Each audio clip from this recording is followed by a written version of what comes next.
Recording. Yeah, okay. So, we can begin. Thank you for your time. And then gratitude, as always, for the practice. So, left foot forward today, feet shoulder width apart as usual, hands on the Yat-Sen, forward and back. Forward and back. Just keep doing that.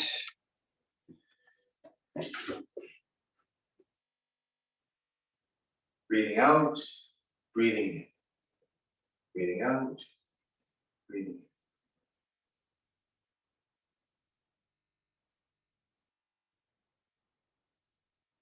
Now, as always, you're going to think about the idea of pouring water from one foot to the other foot. And as that water pours into the foot that you're putting your weight on, you're going to press down into the ground. So there's a push and a pull to every movement from the lower body. So this activates the muscles, which is warming them up, very important, but it also is how you move. So now that push and that sinking, that resistance from the floor that you're using to propel yourself forward and back, use it and spiral as you do the push forward and the pull back. Think of two dynamics happening at once. One is a forward and back dynamic, and the other is a rotation, spiral. Happening together is if you imagine a square with a rectangle in the middle spinning inside the square, something like that.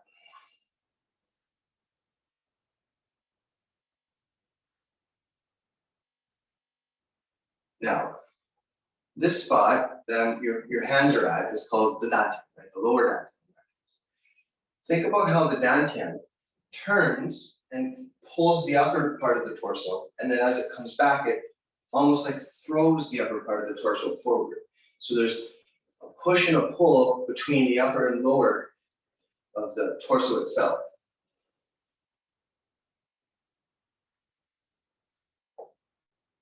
Now that movement, if you just relax for a second and look forward, that movement is going to translate roughly through what we call the solar plexus. So the lower, this is the center, the lower, throws the upper, there's a relationship here then to that upper chunk through the shoulder, right? Here. So you think of a line from the left hip to the right shoulder, and then it crosses here diagonally, and you're going to connect that to that, okay? So keep doing the movement, but think about that dynamic.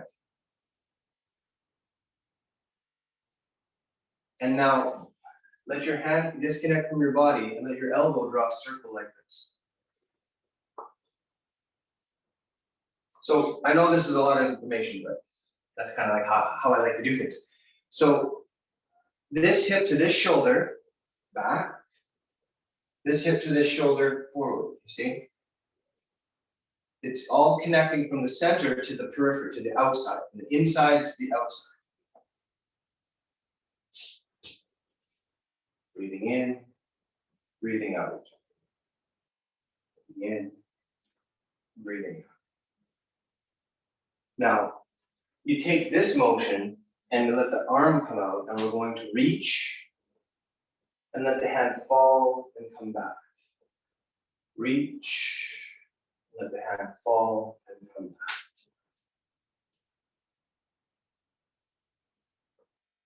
Now, the elbow, not by accident then, is going to hang out most of the time right at this height. You see how the elbow is staying at one height here?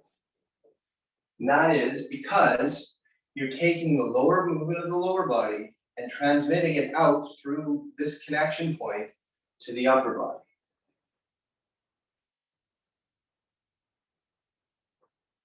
And that, of course, is just one of several steps. The next thing is to think about the positioning of the palm and the idea of the lower body movement connecting all the way to the palm, not just to the elbow, but right to here. And that is continuous as you do this movement.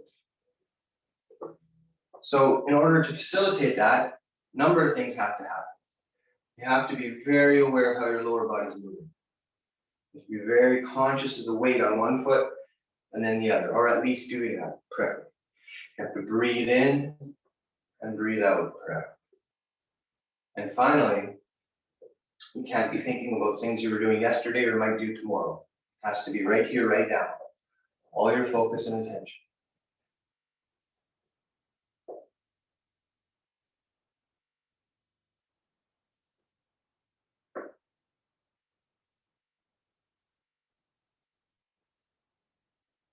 Now, the other hand is going to start moving. So first, it's going to disconnect from the body and just come back and forward with this hand.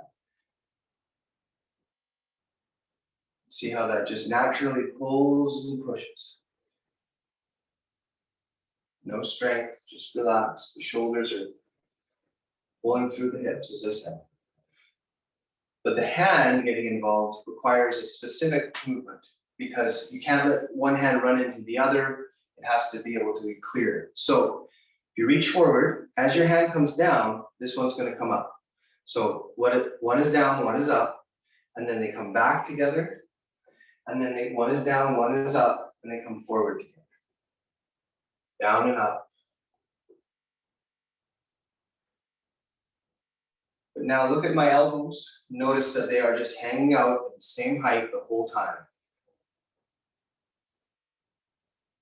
So the arms are rotating, but the elbows are basically staying in place. And then if you go back to the idea, you're not thinking about the future or the past, you're not thinking about anything else, you're just focusing on how it feels to move this way. Breathe in, breathe out. Now go very slow. Become much more aware of every part of the movement. Keep the elbows down, breathe in, breathe out.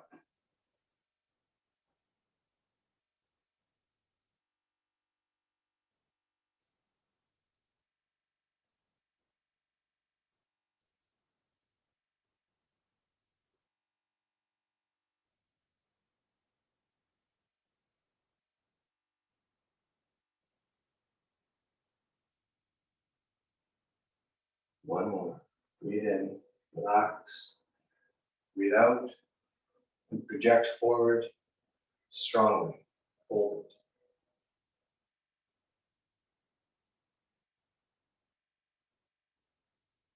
Feet together, breathe in, cleansing breath.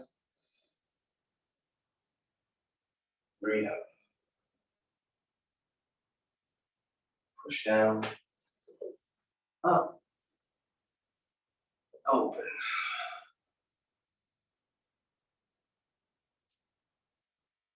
Good. Right foot forward. And start with forward and back. Forward and back. So there's a theory I often refer to in a general sense. It comes out of psychology called right brain, left brain. And it's to do with, actually, there's neuroscience to it too. There is a bit of a distinction in terms of some of the things the left brain does, the right brain does. But it's not anatomically exact. It's not like you can literally separate the two of them. They're always sort of interfacing. But it represents an important idea in that you can think of it as conscious and unconscious, or ego, maybe an id, and along those lines. The way it relates to Chinese medicine and Tai Chi would be that the unconscious lives in the body.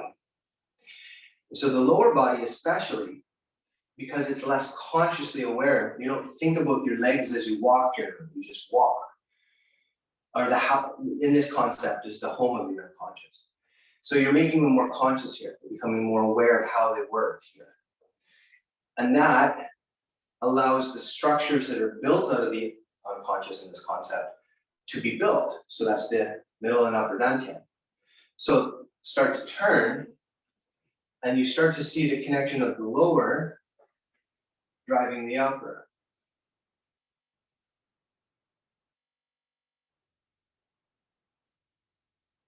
But now we get into this dynamic where you can just start to use one hand. it becomes very difficult for the conscious mind to track all of the dynamics going on. You got your feet, you got your hips, you got your stomach, you got your shoulders, and then suddenly you got your elbow. So you can think about your elbow, left hand, elbow. So it has to relax and let the unconscious, or the body in this context of things anyways, take over. And that means you can't think about the future, you can't think about the past.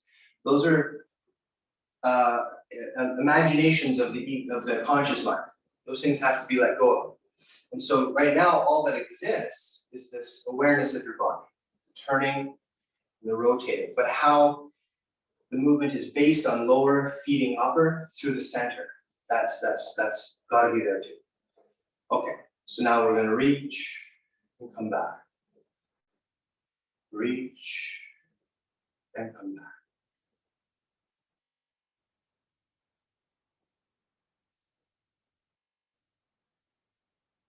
Keep the elbow roughly at one height. Don't let it fall. Don't let it rise. Breathe in and breathe out.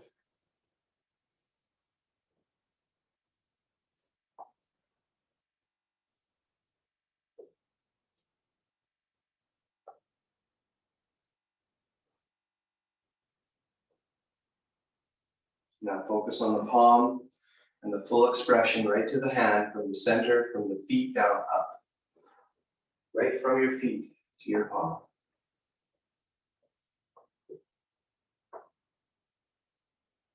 And now let your other hand free and just let the elbow follow the movement. Don't do anything with the arm, just follow the movement.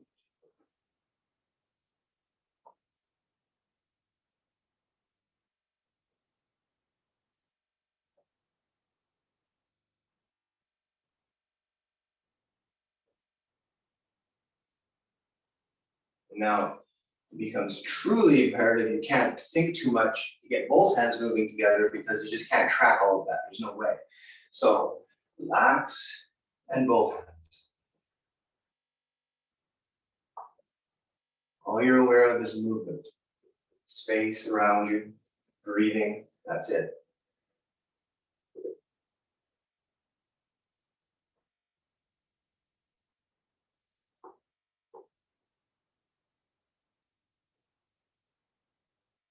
Slow it right down. Feel every bit of it.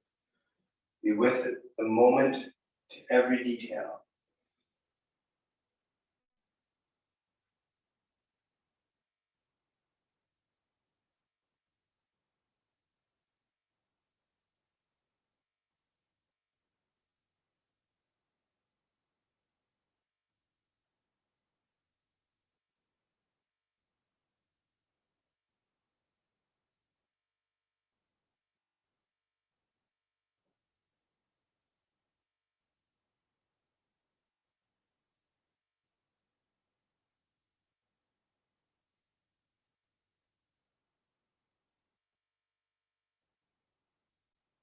Final one. Breathe out and hold. Focus forward. Project your energy forward. Breathe in. Feet together. Breathe out. And down. And around and up. And open.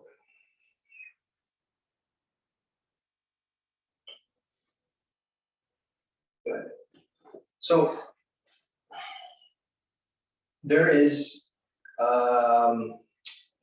there's a theory that I'll just call the ventral. There's not a theory, but there's a way of describing the nervous system in the body as having a distinguishing between the front and the back in terms of the ventral or the dorsal, the front and the back, what's called the vagus nervous system's highway of nerves, you might say. Okay, so the vagus nerve is famous for being largely the component of it where it connects the heart to the brain. And so this relationship in heart and brain is very important, but it's more than just a single nerve that does that. It's a whole network of nerves. And there's a distinction, there, at least in one context of this, there's a distinction between the ones on the back and the ones on the front. The ones at the back are related to fight or flight responses. And I need to run, and I need to, whatever. Okay, the ones in the front are related to, they usually describe it in textbooks as digestive and socializing, which means you're comfortably digesting your food and you're interacting with other people in a positive way. What that really means to this context, though, is that you're calm. You're not tense, right? The fight or flight, right? That tension in the back, especially in the muscles up in here, is to protect you from attack. And it has its place evolutionarily, but it's generally not very useful beyond the moment that you're actually getting swiped at by, a bear or something. So I want to introduce that right now before we do the stretch, and then come back to it. So we're going to warm up a little bit and stretch, but we'll come back to it. Okay. So from here, feet shoulder width apart, hands up. What I'm going to do is I'm going to step back with my right foot, and then drop my right knee. And then step back up and step forward and switch to the other foot, okay? So it's stepping back, knees down. 1, 2,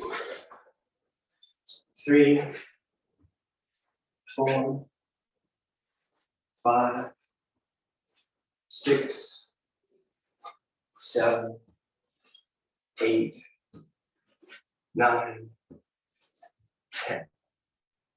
Good. Now, bring your knees up one at a time and give them a bit of a snap. 1, 2, 3, 4, 5, 6, 7, 8, 9, 10. Now, left foot forward again, hands up. Proper front kick. So a front kick is in, up, out, back, and back that way, okay? 1, 2, 3, 4, 5,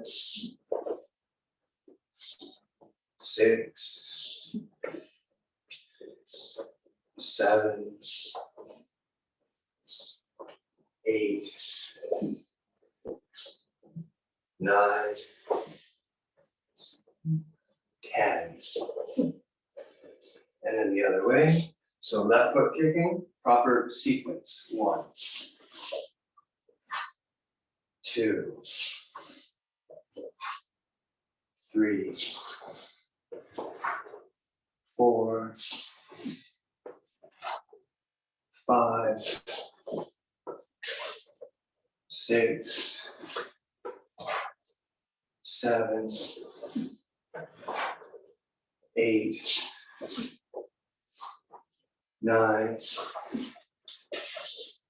and 10. Good. Shake it out. One more thing for balance, and then we'll stretch. Bring your left knee up. And draw a big circle forward. 1, 2, 3, 4, 5. Backwards. 1, 2, 3, 4, 5. Switch feet. Balance, big circle. 1, 2, 3, 4, 5. Backwards. 1, 2, 3, 4, 5. Shake it up. Good. Now make loose fists and make sure you focus on the muscle, not the bone. And a little bit of a self-massage. The thigh muscles, on the calves, on the muscle, not the bone. And then the inside, a little lighter, stay on the muscle. Inside of the legs, glutes. And then tapping on the lower back of the kidneys gently with the back of your wrists. And shake it out. Good. Put your feet out and sink down for a stretch.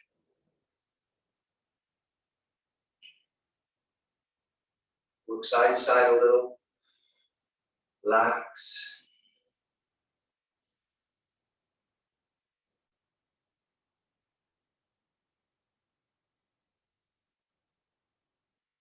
Hands to the floor, elbows down, sink.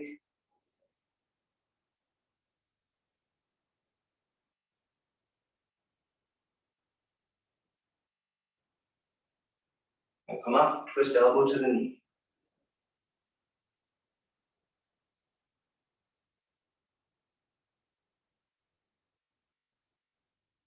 Other way.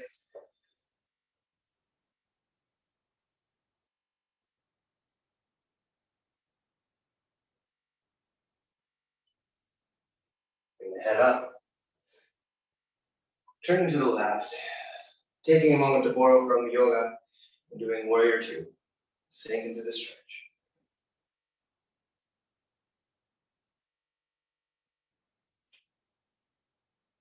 Reach down and up.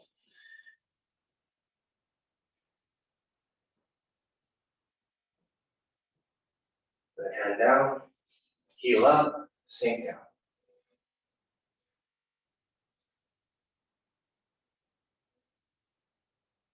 Put the back knee down, push your weight forward.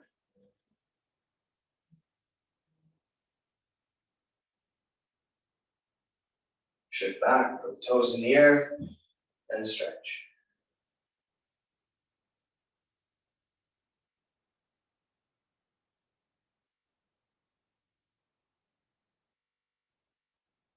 Hands to the middle. Bring the head up. And to the right. Warrior two.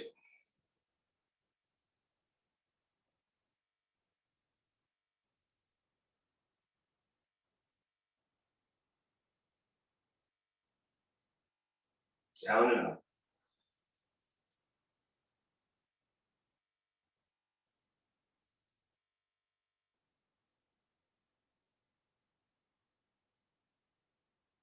Hand swings down, head up, turn to the side, sink down.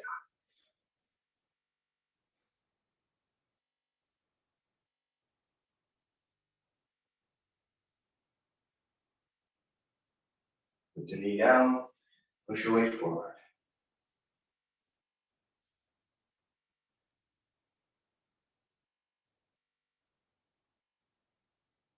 Up, shift back. Oh, sorry, where did this stretch today? Toes up, sink back.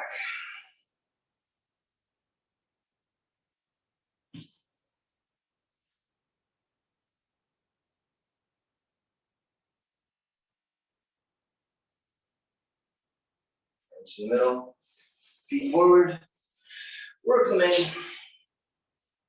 Stretch the back of your knees. Breathe in. Breathe out. Circle your hips. And the other way.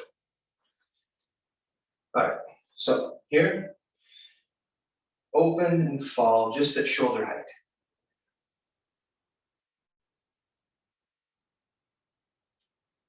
Now, emphasize the elbows going back and out with the head.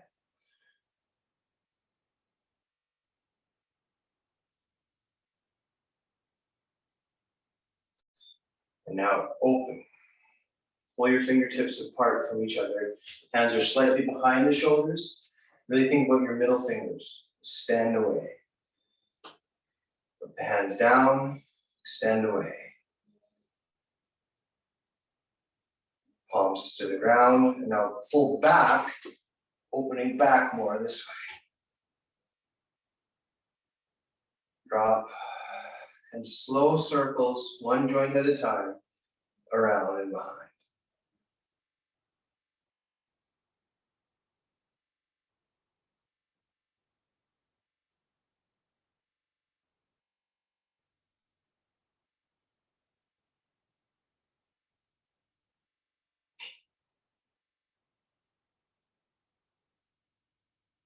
And then slow circles the other way, one joint at a time.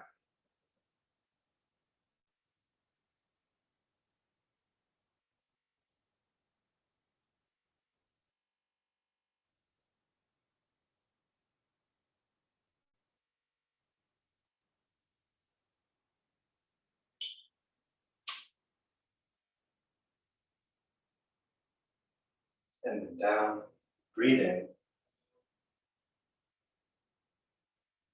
breathe out.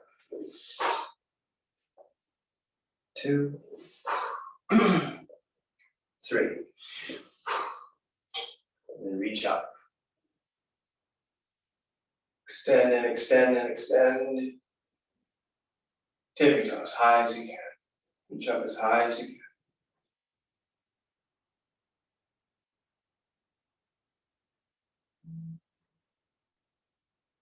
And then heels down, grab your elbow, twist and pull.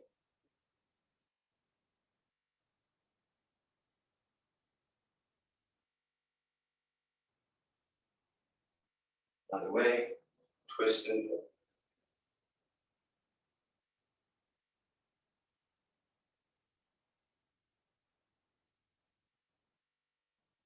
Down, reach up again. Palms to the outside, tippy toes. So palms to the outside is this way. High as you can. Push your thumbs up, your big toes down. Keep stretching, really stretch. And then heels down. Grab the elbow and give it a pull.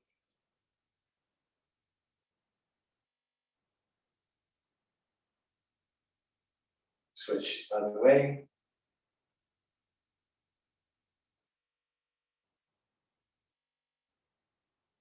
And then drop your hands. Shake it off. Left hand out, pull back.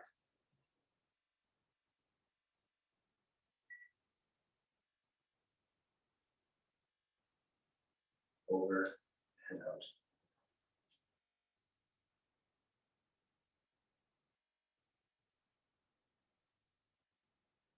In, do the twist.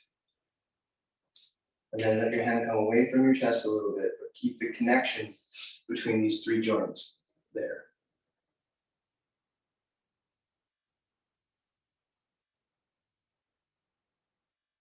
Flip around, press down, elbows tucked in.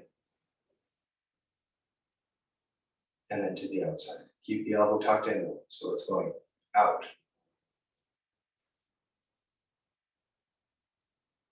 Give it a shake. And the other hand, of course, pull back.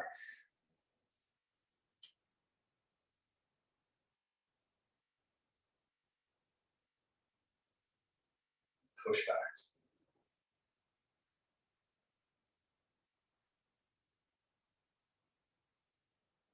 In, twist.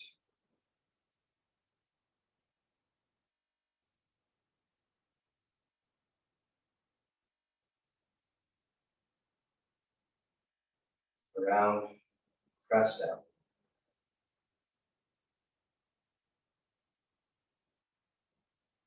Press to the outside. And give it a shake. And then turn your head side to side.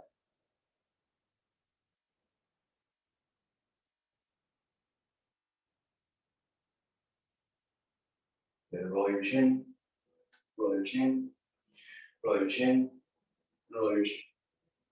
Look forward, up, down, and circle. 1, 2, 3. Other way. 1, 2, and 3. All right, quick drink of water if you'd like.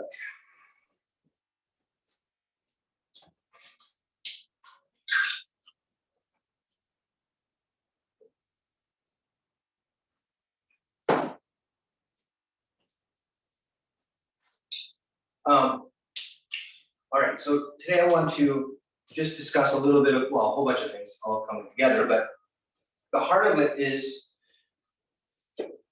the awareness to keep from getting caught in the fight or flight response, let's put it that way. So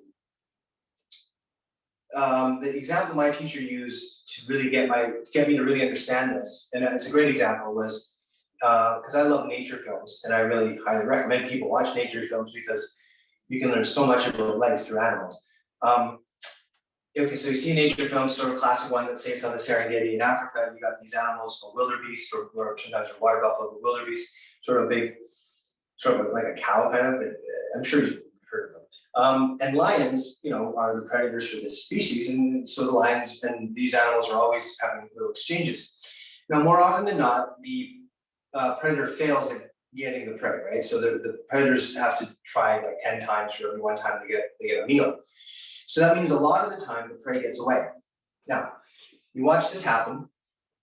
The animal, the wildebeest, right, the prey, is sitting in a field or standing in a field, and it's eating grass and just hanging out, and it's calm, and its metabolism is very slowed down. It's digesting the grass it's eating. It's very calm. Lion jumps out of the bushes. Energy goes to the back to protect itself and to be able to run and to get away. Fight or flight response. The lion fails, which is more often than not the case. And as long as there's no major injuries, the wildebeest goes back to the herd. And you can see if you're watching a documentary that's showing this, that initially the animal is stressed. There's often, it's adrenaline is still coursing through its blood, right? But 10, 15 minutes later, it's come right down. Half an hour later, it's just chewing on grass, just like it was before the attack happened. Human beings have this weird problem with this because our memories make it difficult for us to do that as easily as an animal, which doesn't hold memory in the same way. At least I don't think. So we have to use memory as a tool. So something stressful happens, your body remembers it later on, it reintroduces to the system all of the stress response, the cortisol release, tension, the energy going to the back, not to the organs to nourish them. So we don't want that. We need to develop memories of better things. So this is why so many meditations are done outside. You want to spend time on nature, you want to spend time at the beach, you want to absorb what it feels like to have the most peaceful state you can develop, and that becomes a memory. And so if something happens, you use that memory tool to remind your system to relax and to be calm, and then you're better able to respond to the threat, which is really, it's great in the sense that the memory function can work against you is if you have a stressful response and you can't get rid of it. That's a problem, that's unfortunate, but you can use it in this way by developing memories of positive things that you can utilize to sort of push back against situations that would cause anxiety. That's a very positive use of it. So, I know we're not outside, but this is still hopefully an environment you enjoy being in. I want to do some breathing. And through the breathing, I want to introduce the idea that it's like a storage for a kind of an inner peace bank account. And you can pull back the memory of that practice anytime you want. Okay, so put your hands on your dantian. Bend your knees. Always keep your knees bent, always, always, always. Remember the idea of the pelvic tilt, which is the lower back being pulled up and under, so the back is straight here, and that allows the stacking, the shoulders on top of the hips, hips top of the feet, and the head on top of the shoulders to be aligned. Now, what we're going to do is just called natural breathing, which is to breathe in, and your hand should feel your stomach expand, like a balloon expansion. And then your hand feels your stomach pulling in on the exhalation. At the top of the inhalation, hold it for a moment and just absorb. At the bottom of the exhalation, hold it for a moment and think of rinsing a cloth, right? You're squeezing out all the toxins, the things you want to push out. Okay? At your own pace, everything's relaxed. Don't try, sorry, I shouldn't say don't, because everybody has to go through the process, including myself, of keeping our minds from getting caught up in thinking. Try not to think.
Now, take that feeling you have now, hopefully you feel more relaxed, hopefully you feel more centered, and absorb it into your memory. It's part of your memory bank now. You can draw on it whenever you wish. Your body will respond. The power of that influence of the mind onto the body is incredible. So I'm going to do the first set, keeping that feeling going the whole time of that relaxed, centered calmness. So just drop your hands and begin.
Okay, so that was the first set. Of course, there's questions along the way, let me know, but I wanted to break for a moment and come back into it.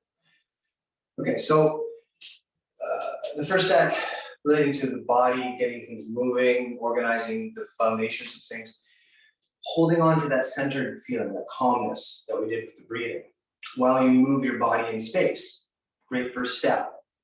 But the second set, if we're going to use the analogy of it, introducing more of the mind, which is more of the subtle elements of the practices.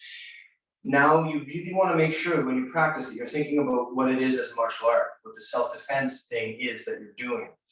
And there's a couple of books that I recommend that maybe I'll give Bruno an email about so you can forward them to you guys. Written by my teacher's teacher. And they relate more to karate, but martial arts are martial arts. And one of the things he talks about is stories of people getting in real self-defense scenarios and them facing that situation and then remembering what their teacher at the time, or their sensei at the time told them. And one of the things, a couple of things they always say, relax your shoulders. Squeeze your stomach muscles and relax your shoulders. So that means to become aware of breathing from your center and to let this relax. So remember we talked about the nervous system and this idea of the sort of a nervous system on the back, nervous system on the front. The tension coming into the muscles, that's the fight or flight. That's really a key thing to notice if your stress levels are coming too high. So these muscles in here indicate whether or not you're functioning from that responsive, panicky sort of feeling, or you're letting yourself relax and the blood to come back to the front. So become aware of your stomach and you're breathing through your stomach, you relax your shoulders, and then the final thing is you bend your knees, let your weight sink down. So if I was walking down the street, suddenly somebody came out and started yelling at me and pointing his finger and it looked like he might hit me, that would be the first things I would do is I would root. And I would become aware of here, and I'd let the shoulders relax. Then I would say, I don't want to fight. And I put my hands up, which is, of course, the beginning of the form. Hey, I want to, I want to go home. I want to get to my car, whatever it is. I don't want to do this, but now I'm relaxed and I'm ready. And then the punch comes in, the grab comes in, you stay relaxed. And this is where the practice gets fun to me in a lot of ways too, because as serious as this is, which is very serious, the skill of expressing just the right amount of tension and strength into a technique and then relaxing again after it's done is truly a masterful skill. It's, to me, it reminds me of like great musicians when they are just doing these incredible runs and you're like, how are you doing that? They're adding just enough to the movement to make it work, but not too much, not too little. It's a wonderful tightrope. So we'll go through the second set now and think about all the movements in like just enough that you push without over tensing, just enough that you turn without over tensing. And you're constantly doing that against attacks, physical attacks, punches and kicks. Okay, here we go. Breathe in and begin.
Okay, second set.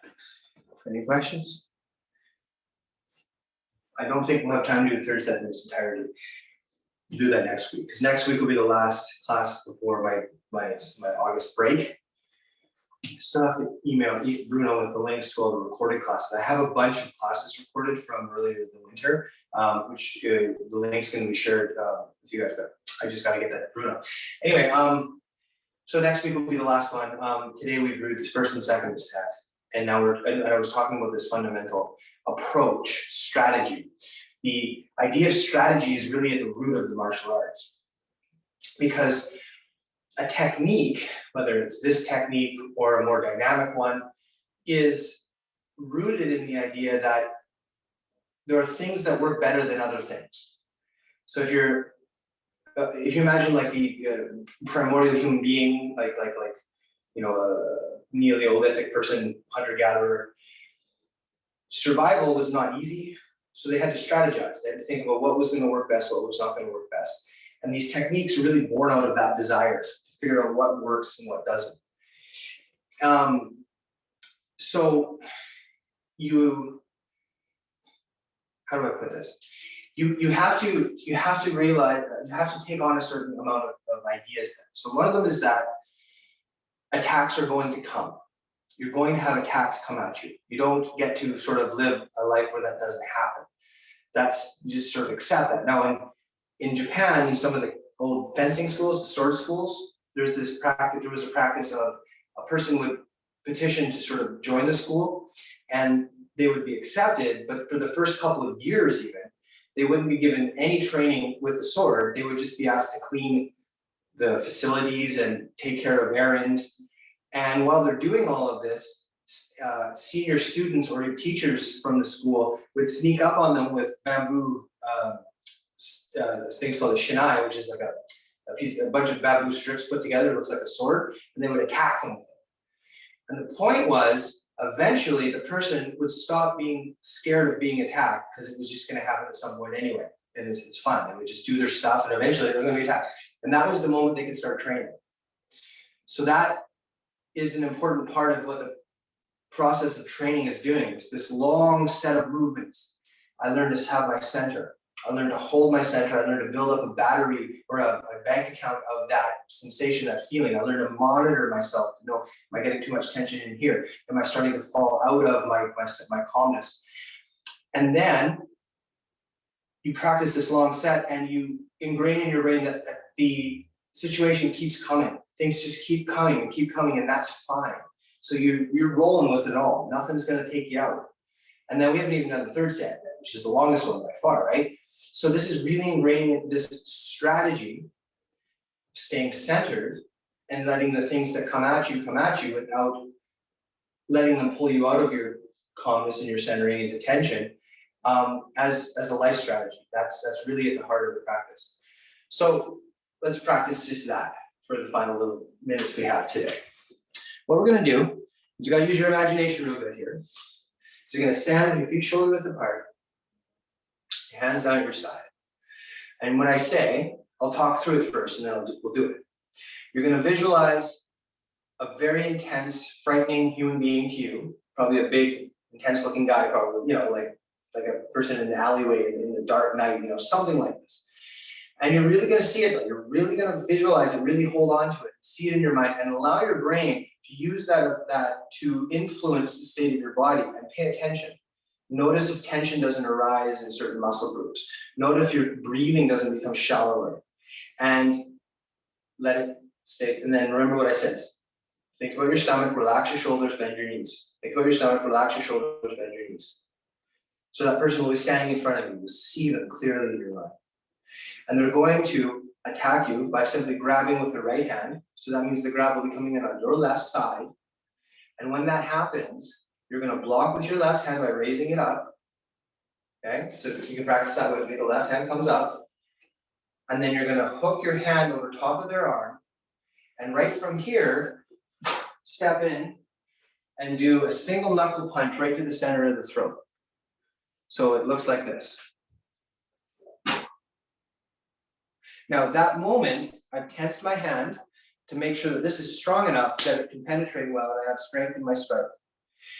But then I'm going to come back and I'm going to reset and recalibrate.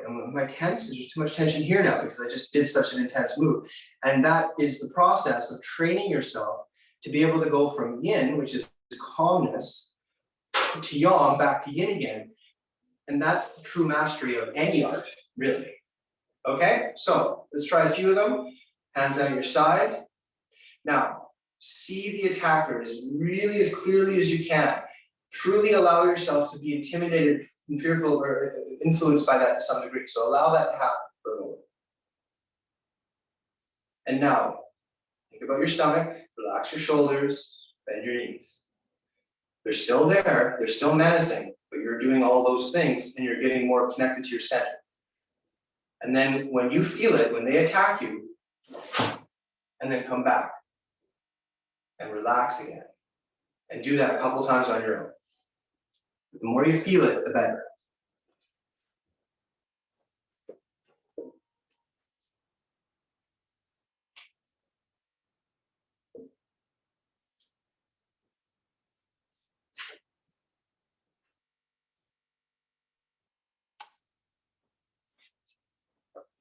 And one last one, please. Good.